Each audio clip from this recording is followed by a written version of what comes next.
I just want to say a couple words about our next speaker before she comes up. You know, when I started to come around the rooms of Alcoholics Anonymous, I really struggled for a long time to find a strong woman, you know, and there's a real shortage of women in AA, you know. The death rate for women in Alcoholics Anonymous is much higher than the men. There's not a lot of us. So whenever I see a woman, you know, who is in this work and strong, I am so very grateful that they carry this message, you know, to those of us who are still suffering, you know. And Tara has been somebody who has helped me tremendously and been a great part of my journey, and is a tough gal that carries this message, and I'm really, really grateful. From the Jaywalkers group in Freeport, Tara.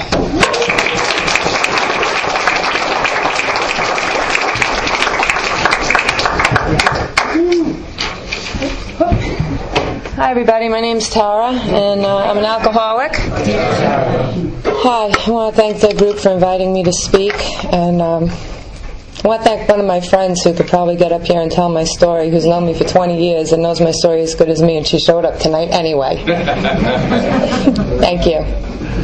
Actually, two of my friends, I didn't see them this time.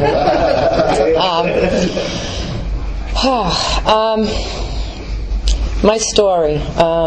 I'm going to tell you a little bit about what it was like growing up, and a little bit about what not to do in AA. Probably a lot more about what not to do in AA than what to do in AA has been my journey. I did not grow up in an alcoholic home.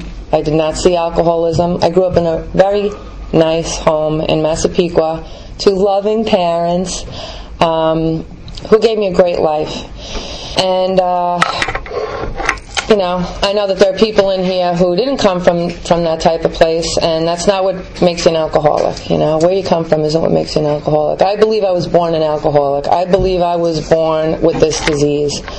I had this attitude from early on that I just know now today is part of my alcoholism, which was, you know, I had this great life in my home, but at school I didn't have a great life. Kids are cruel, and I was the tallest kid in school. I had no hair on my head, like what baby fuzz that a baby's born with, so I was 8, and I had black teeth, really black teeth, from medication I was given from being very sick as an infant. And every day on the bus I got told, "You're ugly, you look like a boy, why don't you brush your teeth?" And I would walk through the door at the end of school after being tortured and pushed around and, you know, just totally ridiculed and ostracized. And I'd walk through the door and my mom would say, you know, "So how was school today, honey?"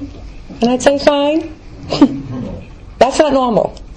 I was in so much pain from such an early age, and I had this attitude of never let anybody see that they can get to you. Just don't let them see that they get to you. I never even cried in the privacy of my room. And this went on for a long time. I never shared it with my family.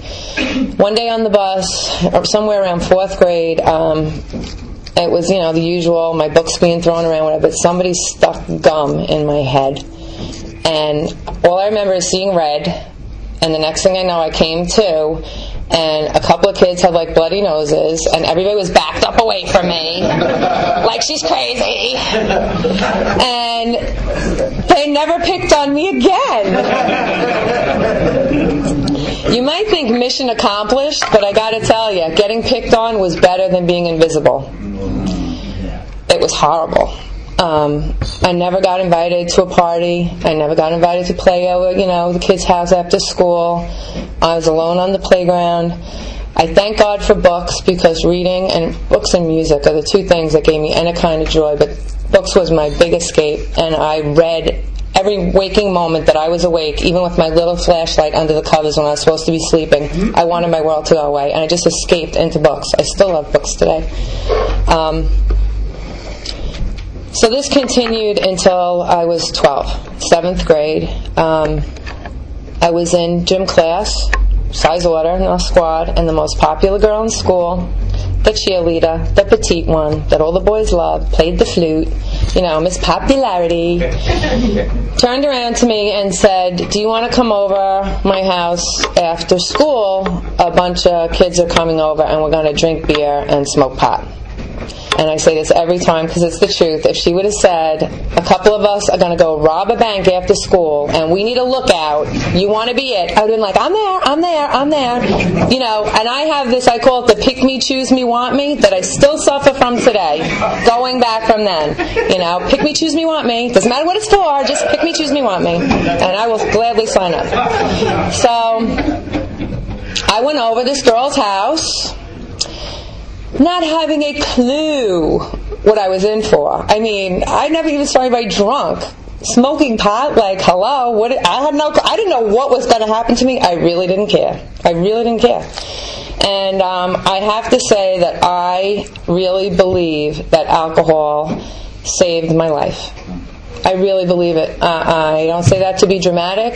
I believe it saved my life because I honestly believe I would have been a teenage suicide if I did not find the relief that came from, I'll never forget that day as long as I live. It was an instantaneous, oh my God, this is what's been missing from my life, my whole life. And my life got so much better from that point on. I mean, it really did. I had friends. I started selling pot. You become very popular when you start selling pot. I'm hanging out with all the cool kids now. I mean, I got a boyfriend. It was like, from you look like a boy to having a boyfriend, I was like, I had arrived. When Bill talks about I had arrived, you have no idea. I had arrived.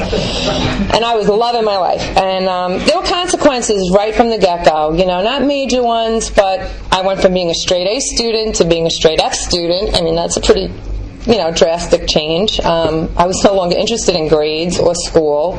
It was let's hang out, and I hung out at like the sump and the golf course and stuff like that. That's where I did all my drinking.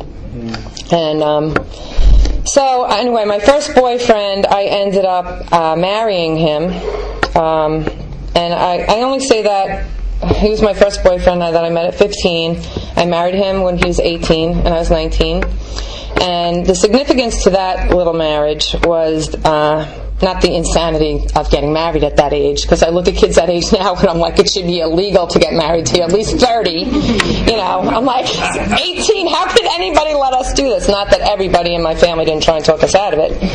But the significance to that is that I caught him cheating on me, not like I imagined it, because I do imagine things, but I caught him cheating on me like a couple of months before this big extravagant wedding. And I married him anyway.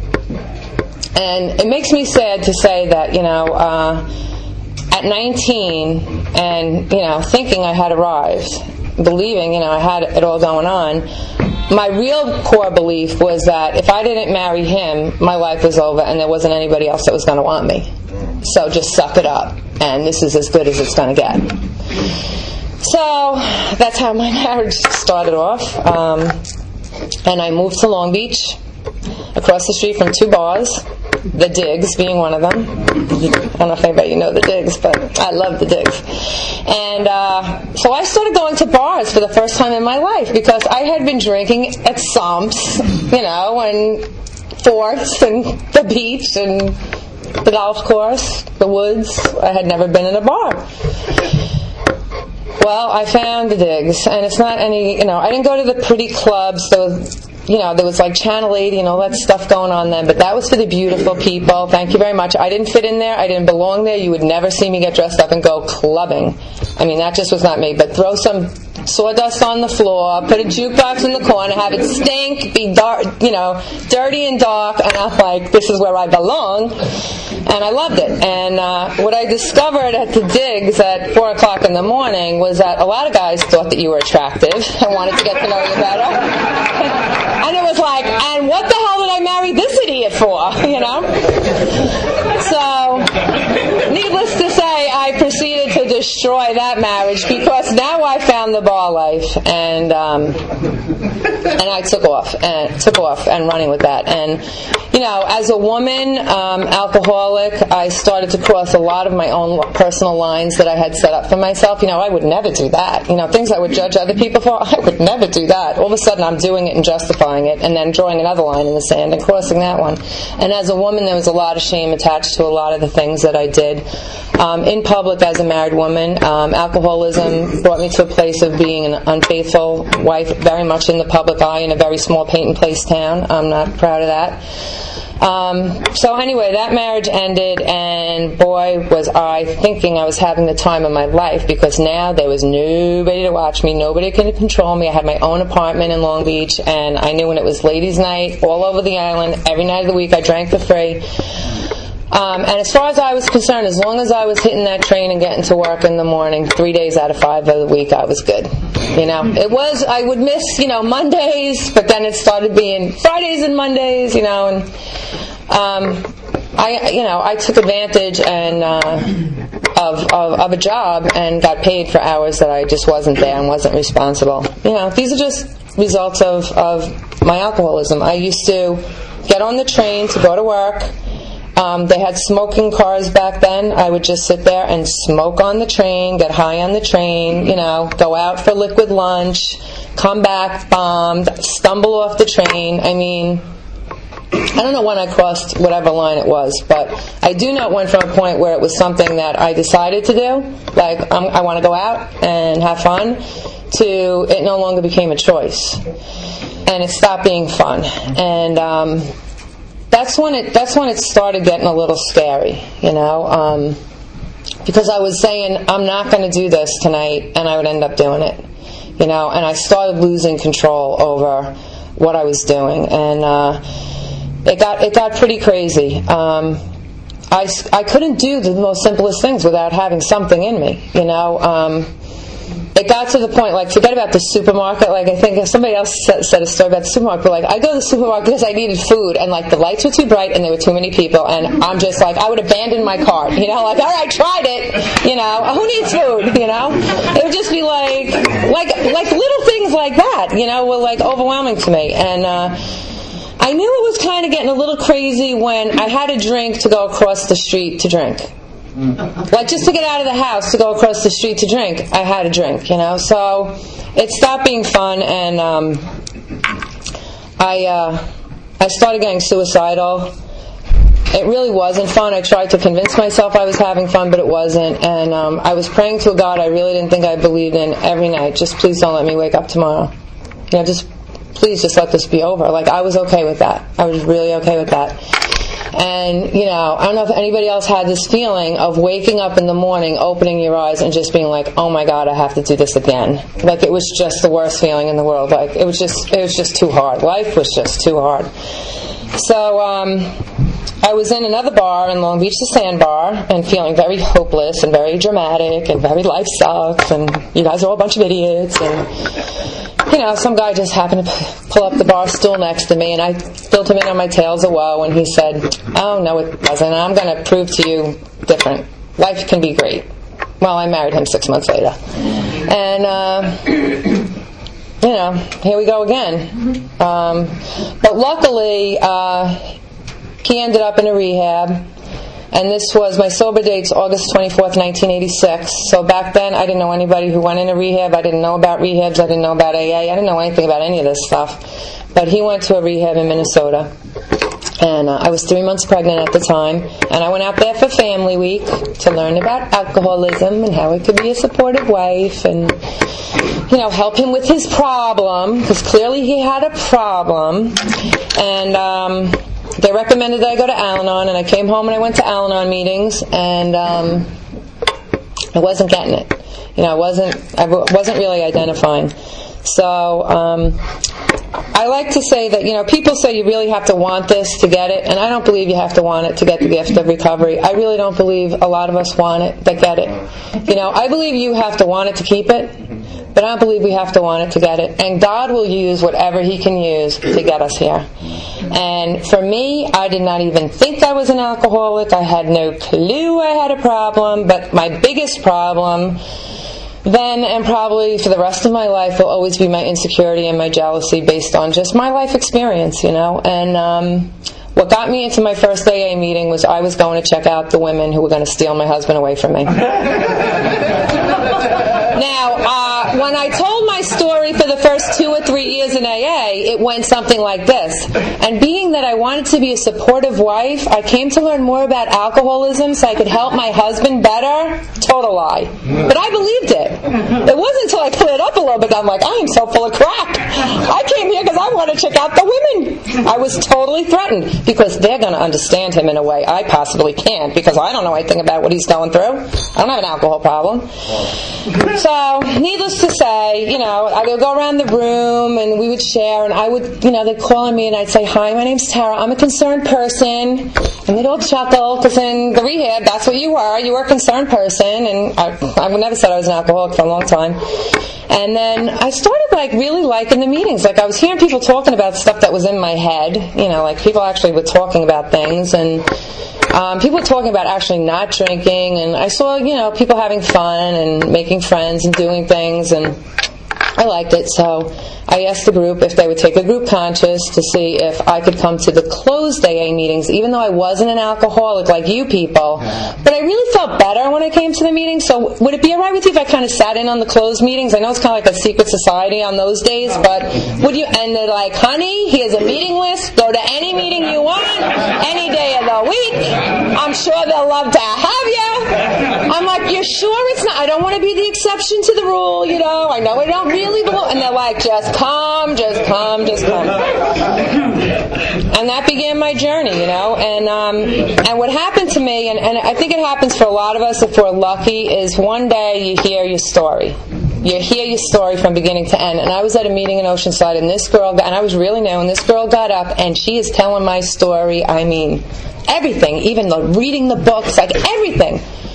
And I called up my husband and I was like, you got to be kidding me. You told this girl my whole story? I was so angry. I'm like, how dare you? How dare you? He was like, what are you talking about? And then I got it. I'm like, wait a minute. If she has a problem, I knew she was sick and she had a problem. I'm like, oh my God, maybe I really belong here. And that was my aha moment, oh my God, maybe I really belong here.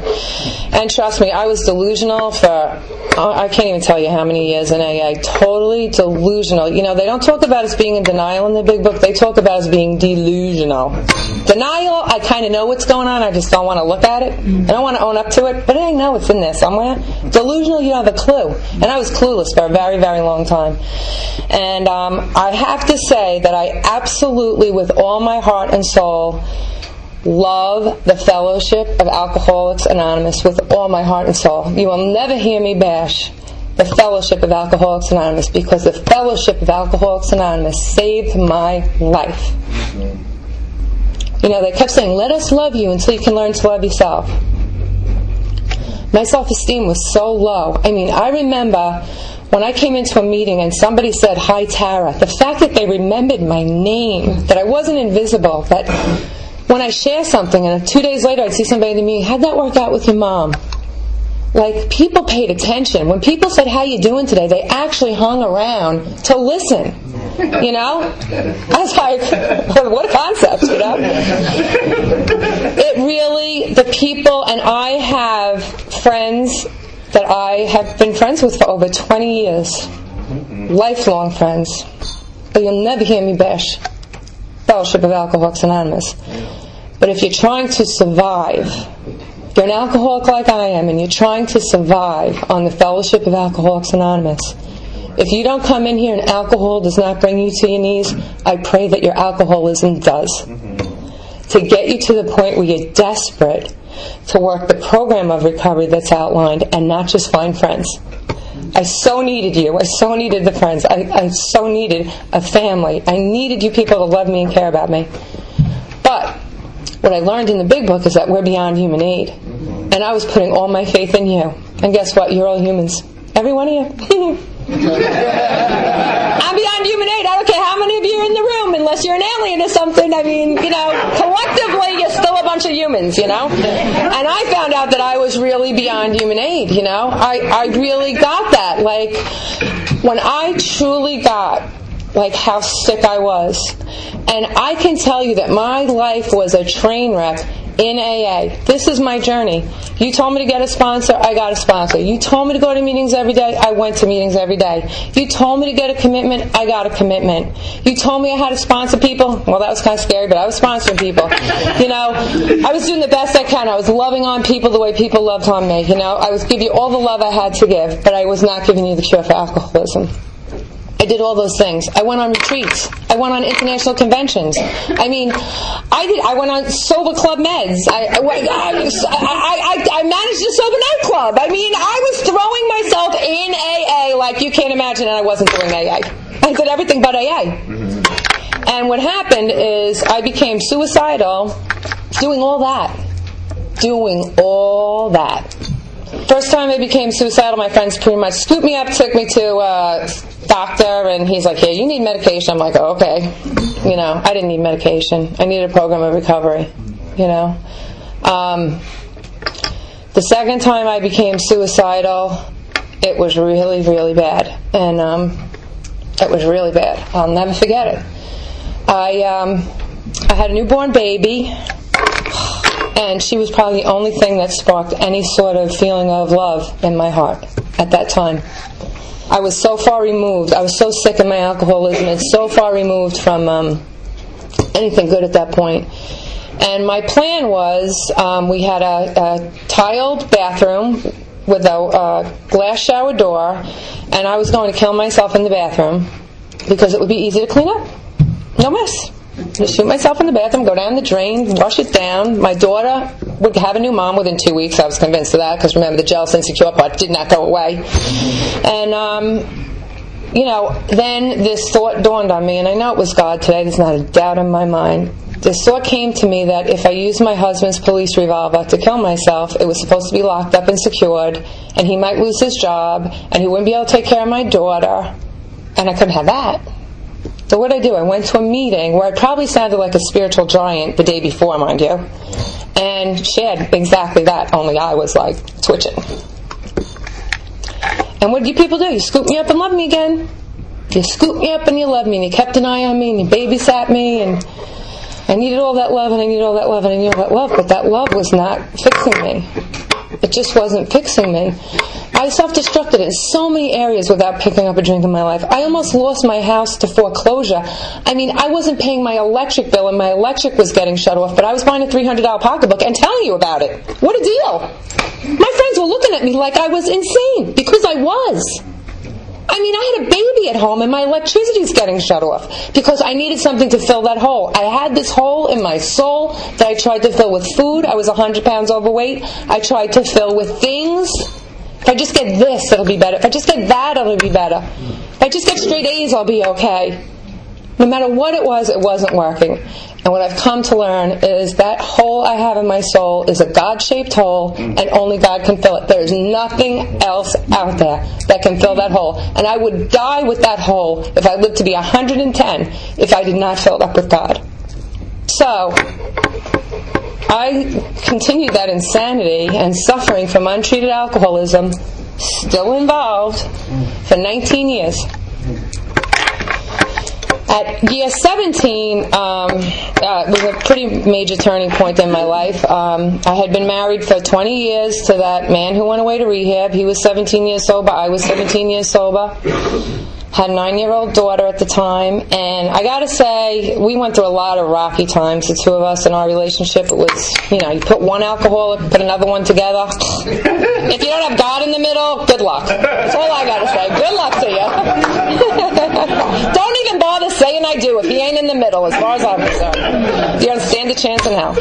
So, and everything I say, by the way, is my opinion. It's not the opinion of AA. I don't even represent this group or my home group. It's my opinion. So let me just preface that at the beginning. But anyway, we had gotten to a point, I don't know how, but we had gotten to a point where things were really gelling for the two of us. After going through a really rocky point, he had just gotten promoted to detective. I had just gone back to school and got my teaching license and was really enjoying that. We decided to renovate our home because our home looked like it was a disaster because it reflected our marriage. There was no caring in our marriage, and our home reflected that. So we made a commitment to each other. We were we're in this for the long haul.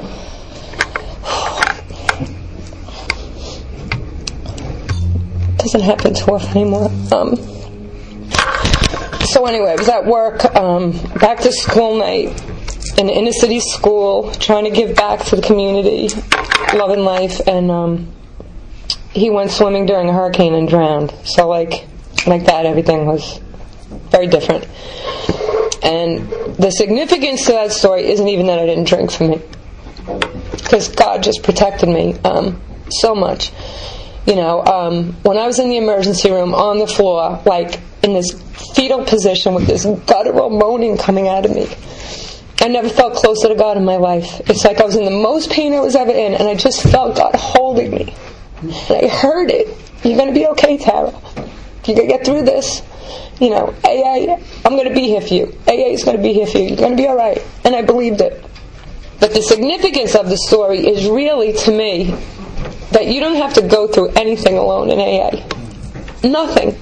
When I first got sober and they said you don't have to go through anything alone in AA, I was like, well, yeah, whatever. I'm alone. I'm a loner. I do everything alone. I don't depend on anybody. God forbid you depend on anybody, because if you have expectations, you got to be disappointed. That was how I came in here. And thank you.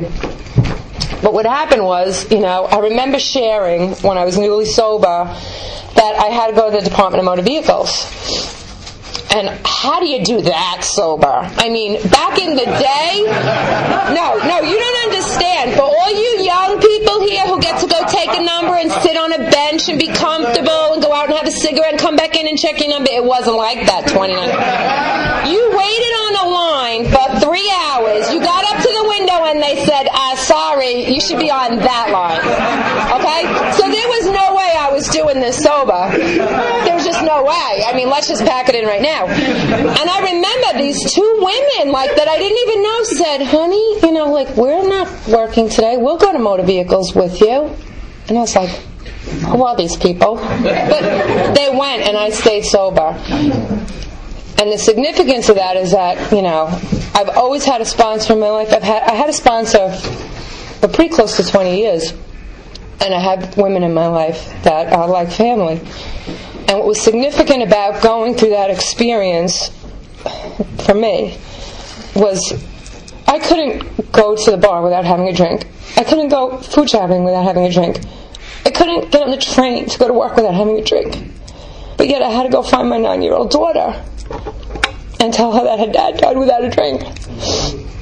And not only did I not have to do that alone, but what's really significant about not doing that particular thing alone was that my sponsor was with me, who my daughter called Jamma, because she grew up knowing this woman her whole life, and her Aunt Beans was there. And those two women loved us enough to bear witness to that pain, to sit there and bear witness to that. Those are the kind of relationships you get in here. I don't know of too many people who could do that. So, let's just say I went a little bit off the deep end. I didn't drink. I was just out of my mind. And you don't know you're out of your mind till you come out the other side. So it was very painful for the people in my life to witness. I think my biggest regret of my life, I'm 49 years old, I haven't drank in 20-something years, and my biggest regret of my life is not being there for my daughter after her dad died. I ran. I ran to meetings. I ran to meetings constantly, but I ran. I ran away from her. Because her pain and my pain were too much. And if I could do anything over in my life, that would be it. I'd be a different mom for her. I've made amends to her so many times that she's like, Mom, you got to forgive yourself because I've already forgiven you. You need to get over this. I don't know, they say we won't regret the past or wish to shut the door on it. I regret that so much. So much. She lost 2 parents for a couple of years. And so how it's like God will use whatever to get you to where you need to be? Well, He used this experience in a big way for me because I had not been alone since I was 15. I went from one marriage, the day my divorce papers came, 3 days later I married my second husband. I was married for 20. I had never been alone since I was 15. And I needed to fill that hole and get a family, and I was on a mission. Boy, was I on a mission. So meanwhile, it's now you got to start dating. Well, I wouldn't wish that on anybody ever. Oh God. I did not, it was not fun. I didn't like it, but I was still on a mission. And it was horrible. I mean, I had a broken picker, If I picked you, it was doomed to, I was not in my right mind. It was like, and my good friend used to pray, God, please remove this man from her life. And there she is. And I'd be like, hey, Nia, what do you think of him? And she'd be like going, oh, God. She'd get 2 sentences out of him, and she'd be like, oh, the woman's twitching. And I'm like, isn't life grand? Anybody who cared about me at that time, oh my God, I can only imagine. I can only imagine the pain, of watching me and experiencing what my daughter went through during that. But it brought me to a really good place because I ended up in a relationship with somebody who I cared about very much, and I still care about very much today. He's a good guy. The only thing about this relationship was that he was he smoked crack a lot. I don't know how else to say it.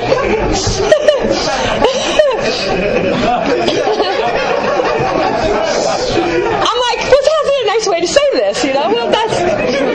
Well, that's what it was. He's a really nice guy, and I really mean that. I mean, I love him. I love him to death. I still love him to death. And this relationship saved my life because what ended up happening was I went from a woman who never had alcohol in her house for all these years, My daughter was never around anybody drinking her whole life, to now I have somebody cooking crack in my bedroom, smoking crack in my car. My daughter's like, what's wrong with him? And this is 19 years sober. I say that term very loosely. And so what ended up happening was he said something to me that saved my life. And he said to me, Ta, I would never want you to lose your sobriety. But every once in a while, I think what it would be like if we got high together. And every hair on my body stood up. And I was like, oh my God, I'm going to die. And I was this close.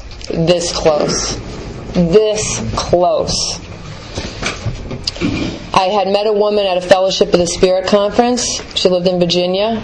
And I knew I was going to die. I called my best friend Michelle in Texas, and I told her where. She had listened to the drama of everything, and she's like, you need to call her now.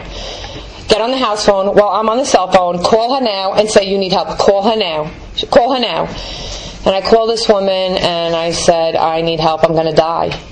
And I told her my predicament, and her response to me was, well, have you ever gone through the Big Book? And I'm like, oh, I've been to plenty of Big Book meetings. Yeah, I go to Big Book meetings.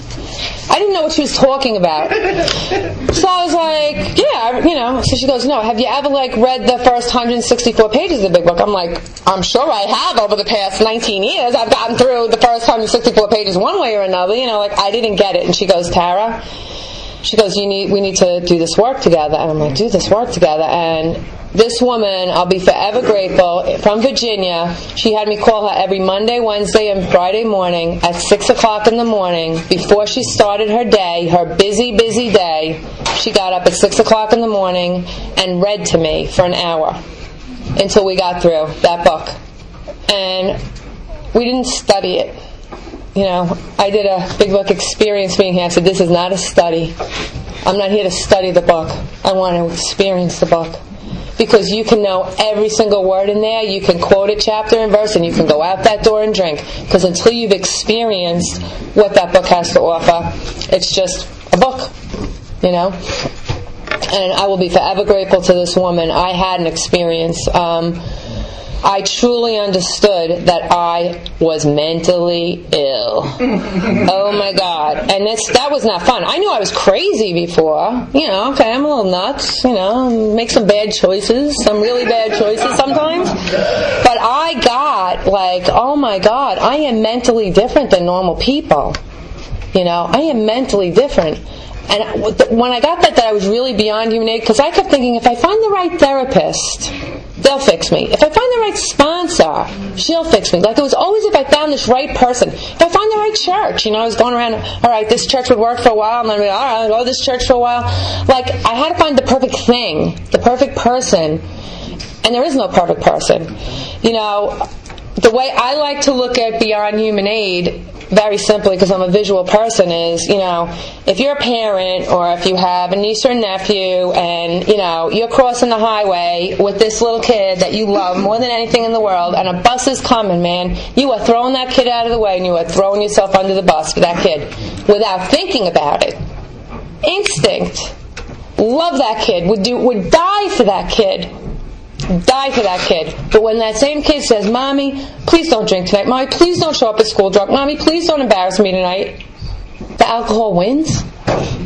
If that human power cannot keep somebody sober, I don't believe that there's a human power that can.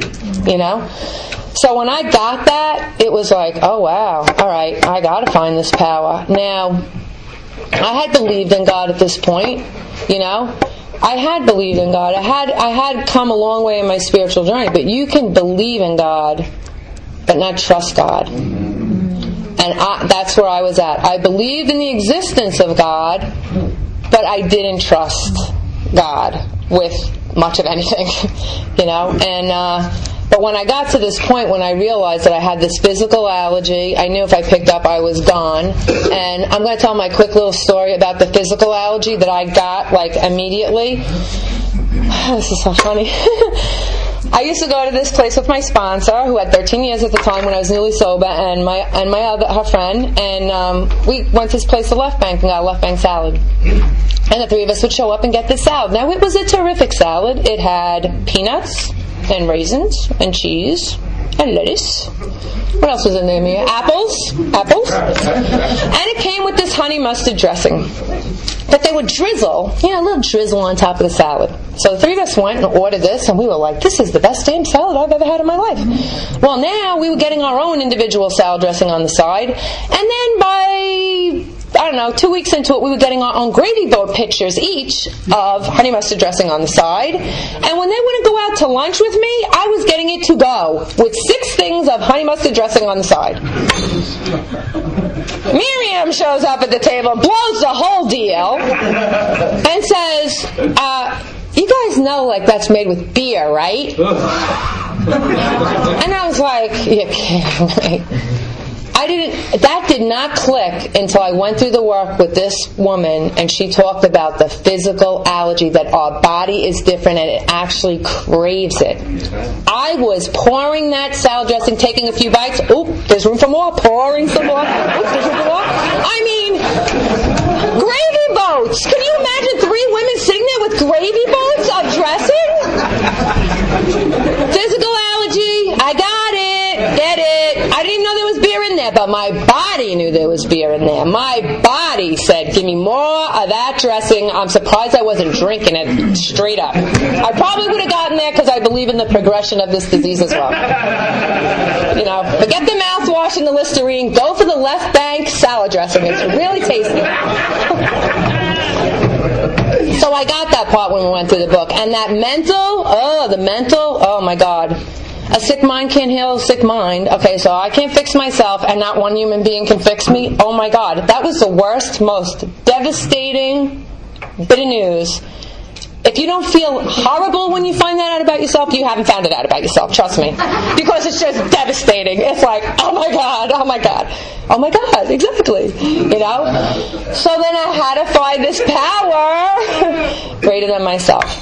So what I thought was the worst relationship was really not. God knew just what I needed to get me to my knees, to be willing to do anything. Because when I called this woman Val, I literally said, I will do anything you tell me to, or I know I'm going to die. I'll do anything. I'll do anything you say. And we got to the 3rd step, and that 3rd step decision, I believe, hands down, is the most important decision I have ever made, will ever make, continue to make.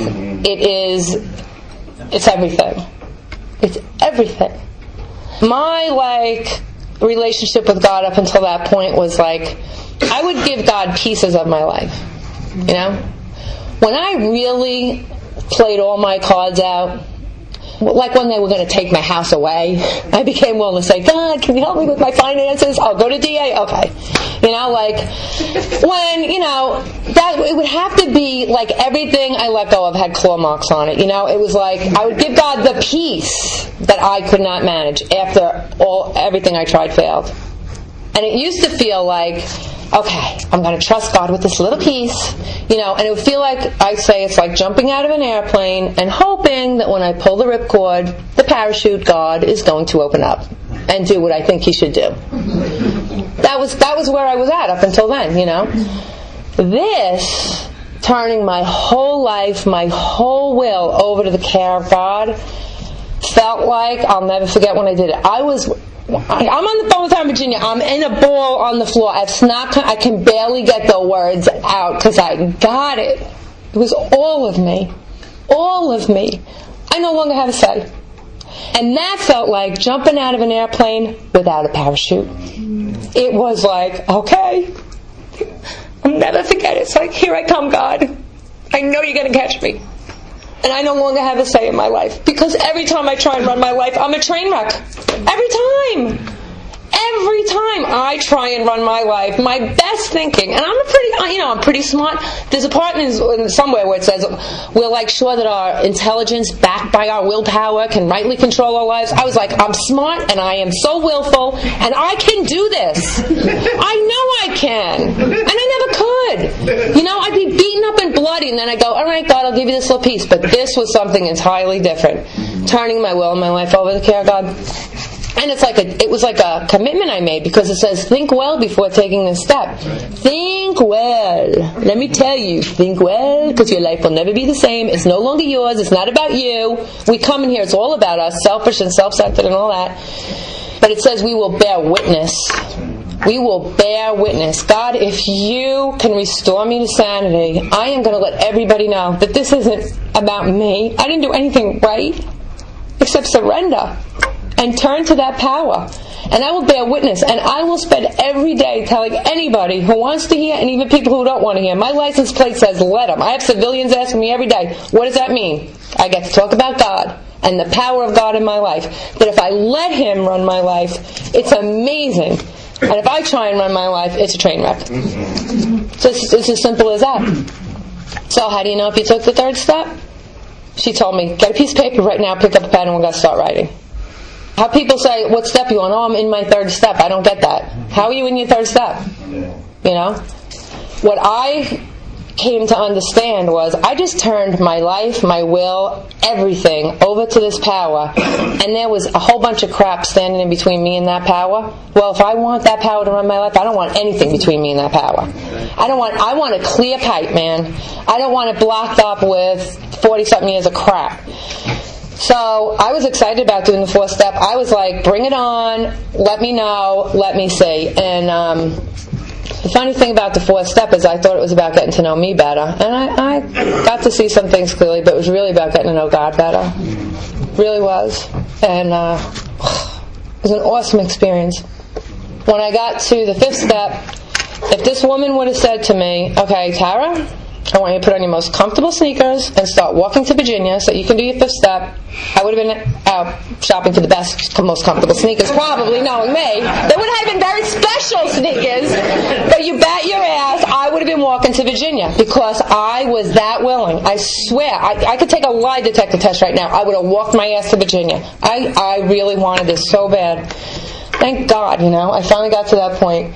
And I spent the weekend with her, and God was just there, shining the light on what I had written and just making me more aware through her of things about myself that even with everything on the paper I didn't see until she invited God in.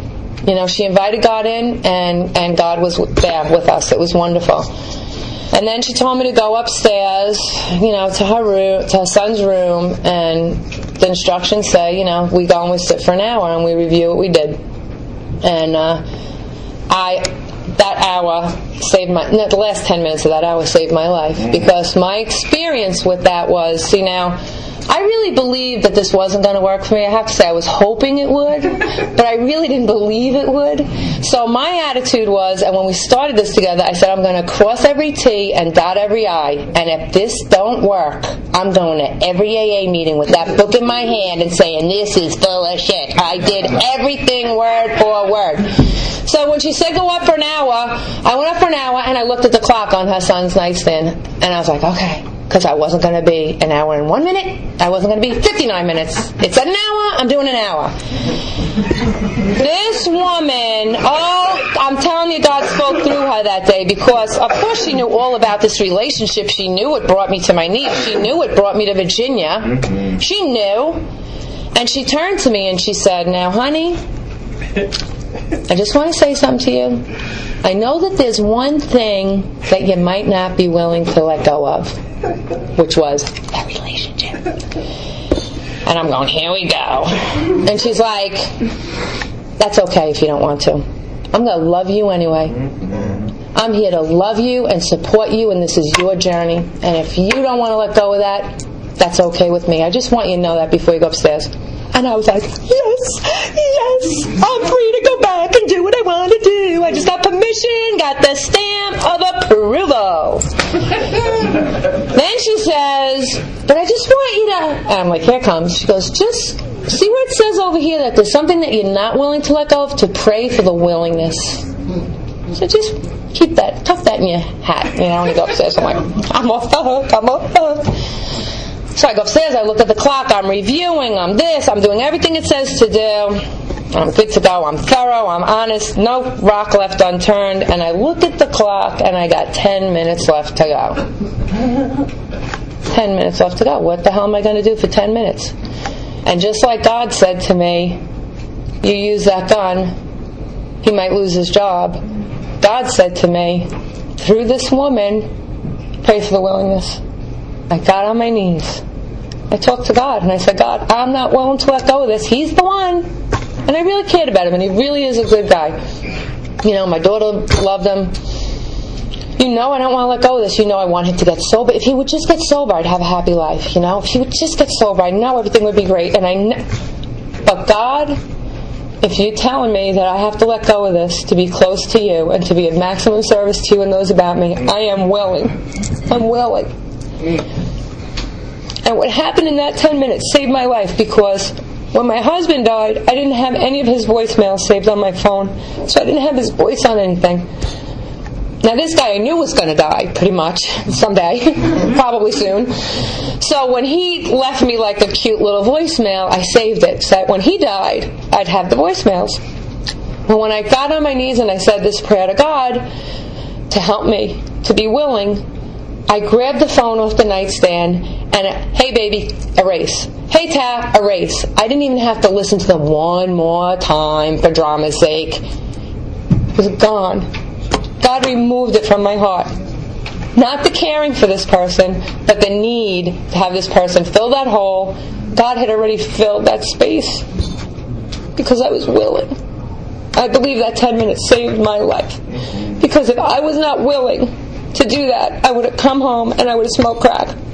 Because I wouldn't have been willing to turn my whole life and my whole will and everything, my finances, my relationship, my daughter, my job, everything. It's everything.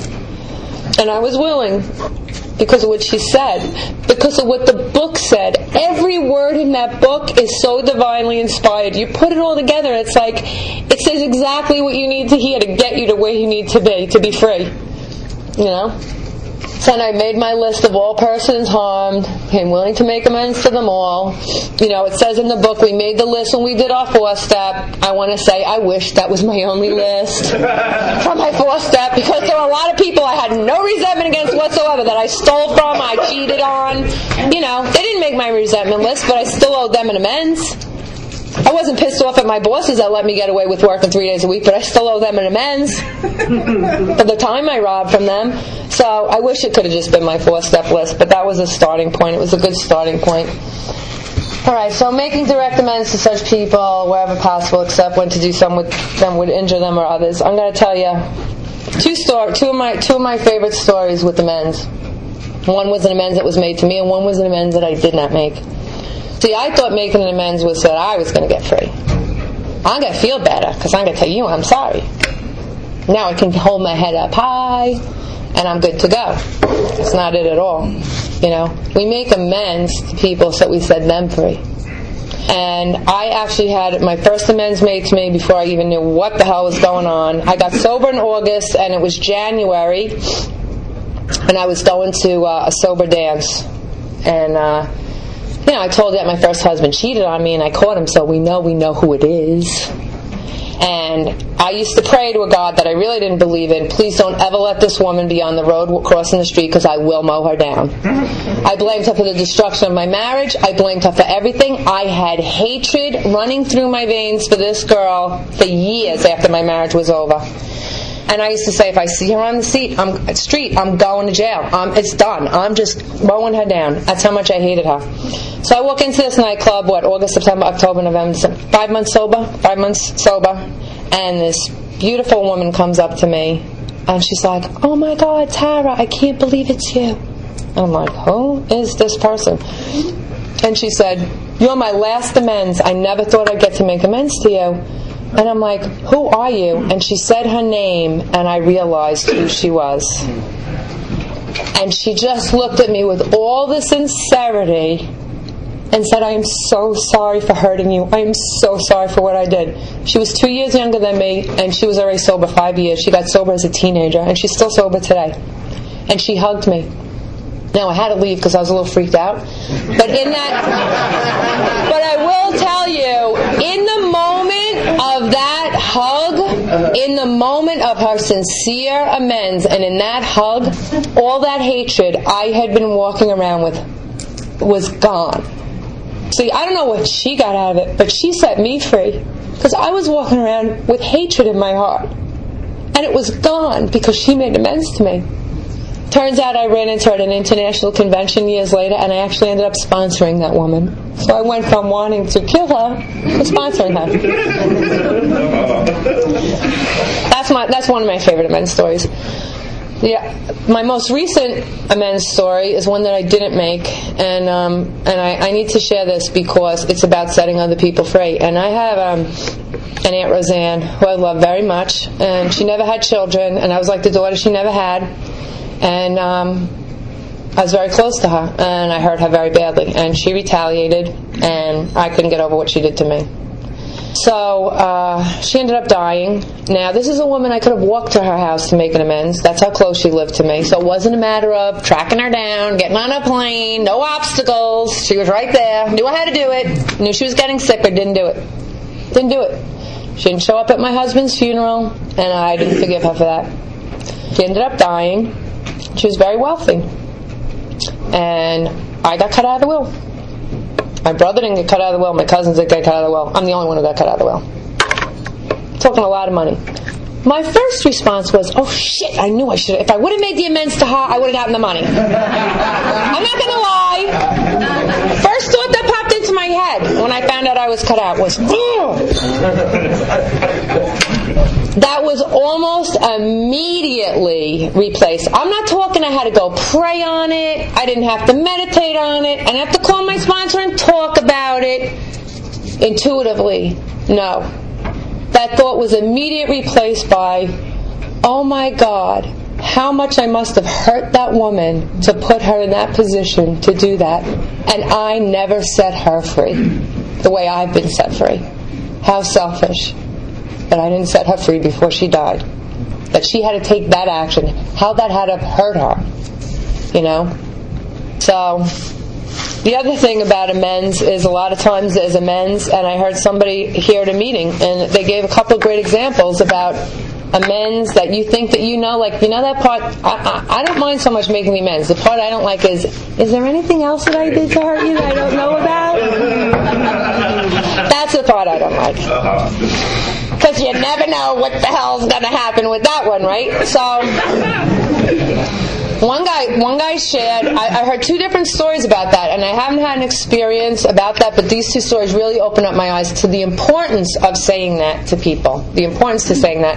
One guy had worked at a gas station. He just left his job, didn't call in, didn't go back, just went off partying, left his job at the gas station, and years later he's sober. Many years later he's sober. He drives by the gas station, he sees the son, one of the owners, and he goes up and he's like, "Hey, you probably don't remember me. I used to work for you back in the day when I was a kid." He goes, "Oh, I remember you. You didn't show up for work one Sunday." He's like, "Yeah, man, I'm an alcoholic, whatever, like that." He goes, "I'm really sorry about that." He's like, "Is there anything else I did to her?" He's like, "What you don't know is that Sunday was my daughter's first Holy Communion, and because you didn't show up, I had to show up, and I didn't get to be there for my daughter's first Holy Communion. So who else do we harm that we don't know? Who else do we harm that we don't know? Sometimes it's not even about just the harm that we did to that one person. We harm other people. But the beautiful thing about recovery is our recovery spreads in the same way. Just like alcoholism, I think it just spreads and spreads and spreads, and it touches so many people. So does our recovery, and that's a beautiful thing. Continue to take personal inventory, and when we were wrong, promptly admitted it. I love that it tells me to watch, because it's going to happen. It's going to happen. I am so thankful that I was not rendered white as snow when I went to God and asked Him to remove my shortcomings. I am so thankful for that, because there's not a person in here who would have anything to do with me. I would be useless. Useless. It's my humanness, it's my shortcomings, it's my owning up to when I fail, it's my straying away from God and having to go back to God. It's that draws me closer to people. It's my humanness. It's not that there's no perfection. Thank God there's no perfection. I don't believe we'd be able to help anybody. So through prayer and meditation to improve our conscious contact with God. I love that it's about improving, because as good as my relationship is with God today, the excitement for me is that I can improve it and it can get better. And this isn't as good as it's going to get. It's been an evolving process, and that excites me very much. Having had a spiritual awakening as a result of these steps, we tried to carry this message. I finally got it. Like, the whole purpose of AA is to help people have a spiritual awakening. That's why we're here, and I've been in meetings where, you don't want to talk about God too much. You might scare the newcomer out. Well, if you get that God is your only solution and we're not talking about them, there's something wrong, And like I said, I would never bash other meetings. They saved my life. But I like when it says in How It Works, we beg of you. We beg of you. These are strong words that these first 100 are using. We beg of you to be fearless and thorough from the very start. From the very start. I have had such joy in bringing other women through that book and having an experience all over again and seeing lives transformed, and being a part of that is such a privilege. Such a privilege. I was so on fire after I had my experience, and I was going through with a lot of women, and it ended up getting a little overwhelming, so we all got together at my dining room table, and we were doing it as a group, and we went through it twice, and I was like, all right, enough of this already. And then we came here, actually. We all came here. And from that, a group was started, and there's a big book experience group that goes on Monday nights from just what started at my dining room table, The fellowship you crave will grow up around you. I don't believe in hiding out in solution-based meetings. I think that is so selfish. For me, it's extremely selfish. I said in my third step decision I was going to bear witness. Well, what better place to bear witness than in an AA meeting and talk about the power of God when they're not talking about the power of God? And if people roll their eyes, I don't care. If there's one person that comes up to me and says, "What did you do? How did you get there?" It's worth it, So I don't need to be hanging out preaching to the choir. I need to be getting on the battlefield and going out there and standing and saying, "I found the solution." I will say to you that if you're new and you're suffering, you don't need to suffer. But my real message is, if you're not new, and you're like me, and you're sitting here with double digits, and you're thinking you want to die, you're thinking this doesn't work, you're thinking you're sicker than other people, because I just kept saying I'm sicker than other people. Why can't I be happy? What's wrong with me? Even when I get what I think is going to make me happy, I'm still not happy. Like, what is wrong with me?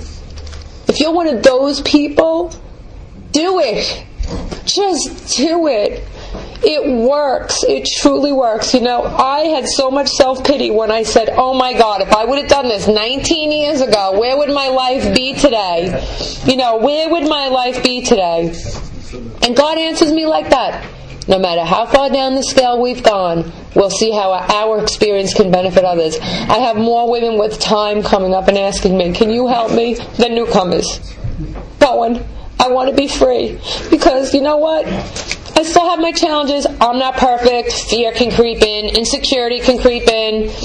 I'm still a human being, I'm still a human being. I'm not God. But I'm comfortable in my own skin, and I know where to go when I'm not comfortable. I know what the solution is.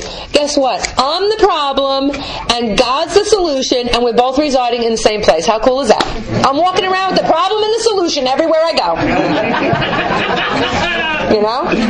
And that's basically what it comes down to. But my gratitude is that I know the truth today. I know I'm the problem. I know my mind is not right. I know that only God can restore me to sanity. And then sometimes I need to say, God, restore me to sanity in this moment. In this moment. Because just because I went through this process doesn't mean that I'm sane all the time. I go into, but you know what? The difference is I know when I'm insane today. And I know to say, God, please restore me to sanity. I used to walk around in insanity thinking everybody else, what are you looking at me like that for? What are you so worried about? What the hell is wrong with you? What are you crying about? I got it all going on over here. What is wrong with this girl that she's so worried about me? She's like neurotic. Like today, I get it. That's being restored to sanity. That doesn't always mean I'm sane. The being restored to sanity means that I know when I'm off the beam. And I don't look to go shopping to feel better. I don't look for things. I hit my knees and I say, God, forgive me for straying away from your love and your mercy for even a split second. Forgive me for forgetting how much you love me. We have no clue how much God loves us. We can't even scratch the surface as far as I'm concerned. And one of the most favorite parts of how it works to me, which is totally one of my favorite things, half measures avail us nothing. Because let me tell you right now, if half measures availed me half of what God had in store for me, I would gladly sell it for half. Bring it on, half would be good enough. I always say, I came in here with an empty plate. It was empty. And I got crumbs on that plate, and I was good to go. Thanks for the crumbs. I got crumbs. Crumbs were good. God had a whole banquet waiting for me. And I'm going to sit here with the crumbs and go, crumbs are good enough. But God loved me enough to say, half measures are going to get you nothing. Nothing. Because I want you to have it all. I want you to be free. I want you to be out there helping other people. Do you realize that by going through this process and taking this book in your hand, you can save lives? Do you know how powerful that is? There was never a cure for alcoholism before this. Since man has been crushing grapes, since Christ was walking the planet, there has been decimation from alcoholism. Murder and cheating and thievery and craziness and people getting abused. Insanity from the beginning of time. And with this little book, instead of getting locked up, put away, you can be free. Really free. And instead of decimating lives, you can be out saving lives. We have a responsibility. This is serious stuff. I love to laugh. I love to make friends. But you know what? I have a cure for alcoholism. If you want it. This is good stuff. I beg of you. Be fearless. Be thorough. Find the God of your understanding. The God of your understanding. Not mine, not anybody else's. Your God, whatever God that is, just find whoever it is and turn your will and your life over to Him. And amazing things are going to happen. Life still happens. Life still happens. But I find joy in almost everything, even in the challenges today. It's a shift in perception. I always thought I needed a lobotomy. Those little tiny eyeglass fixers in the little tubes? You need one of those to just go like that. And everything changes. So thank you for letting me share.